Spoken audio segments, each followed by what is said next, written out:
السلام علیکم ورحمۃ اللہ وبرکاتہ۔ روزہ کیا ہے؟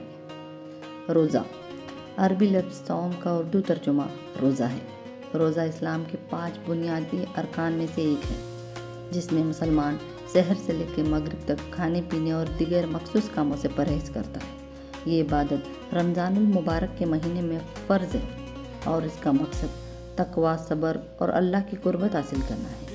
روزہ صرف کھانے پینے سے رکنے کا نام نہیں، بلکہ برے کاموں سے، جھوٹ سے، غصہ اور غیر ضروری باتوں سے بھی پرہیز کرنا ضروری ہوتا ہے۔ روزہ صرف بھوکا پیاسا رہنے کا نام نہیں، بلکہ ایک مکمل روحانی اور جسمانی عبادت ہے۔ روزہ ایمان کی آزمائش اور تقویٰ پیدا کرنے کا ذریعہ ہے۔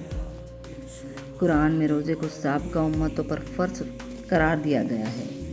اے ایمان والو، تم پر روزے فرض کیے گئے ہیں جیسے تم سے پہلے لوگوں پر فرض کیے گئے تھے، تاکہ تم متقی بن جاؤ۔ نبی کریم صلی اللہ علیہ وسلم نے فرمایا، روزہ ڈھال ہے، یعنی برائیوں سے اور گناہوں سے بچاتا ہے۔ روزہ صرف عبادت نہیں، بلکہ روحانی ترقی اور جسمانی صحت کے لیے ایک مکمل نظام ہے۔ یہ اللہ کی قرب کا ذریعہ ہے، نفس پر قابو پانے کا سبق ہے اور غریبوں کی حالت کا احساس دلانے والا ایک عظیم عمل ہے۔ اللہ حافظ۔